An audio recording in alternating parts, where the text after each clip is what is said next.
Untuk pertama kalinya, ilmuwan berhasil menanam tanaman di tanah dari bulan. Keberhasilan ini pun menjadi bagian tonggak sejarah manusia dalam eksplorasi bulan dan luar angkasa.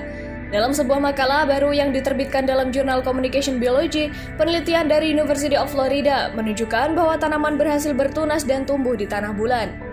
Studi mereka juga menyelidiki bagaimana tanaman merespon secara biologis tanah bulan yang dikenal juga sebagai regolit, yang secara radikal berbeda dari tanah yang ada di bumi. Studi ini pun menjadi langkah pertama yang akan berguna jika suatu hari nanti para astronot menanam tanaman untuk makanan atau oksigen di bulan, atau selama misi luar angkasa lainnya. Lebih lanjut, seperti dikutip dari PISH, Jumat 13 Mei 2022, keberhasilan menumbuhkan tanaman di tanah bulan ini membantu membuktikan bahwa sampel tanah yang dibawa kembali dari bulan tak mengandung patogen atau komponen lain yang tak diketahui yang akan membahayakan kehidupan terestrial. Tapi, apa yang terjadi ketika menanam tanaman di tanah bulan? Untuk menjawab pertanyaan tersebut, ilmuwan merancang eksperimen sederhana. Mereka menanam benih di tanah bulan, menambahkan air, nutrisi, dan cahaya, serta mencatat hasilnya. Namun untuk mendapatkan tanah bulan tentu bukan perkara yang mudah. Mereka harus mengajukan permintaan 3 kali selama 11 tahun untuk kesempatan bekerja dengan regolit bulan. Untungnya, NASA kemudian memberikan izin untuk melakukan eksperimen tersebut dan meminjamkan 12 gram atau hanya beberapa sendok teh tanah yang dikumpulkan selama misi Apollo 11, 12, dan 17.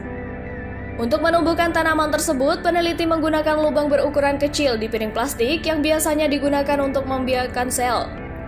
Menumbuhkan Arabidopsis di tanah bulan memungkinkan para peneliti mendapatkan lebih banyak wawasan tentang bagaimana tanah mempengaruhi tanaman hingga ke tingkat ekspresi gen.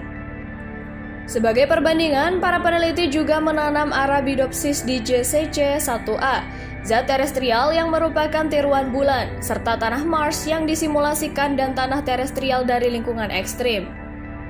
Tanaman yang tumbuh di tanah non-bulan ini adalah kelompok kontrol percobaan. Sebelum eksperimen, peneliti tak yakin apakah benih yang ditanam di tanah bulan akan bertunas.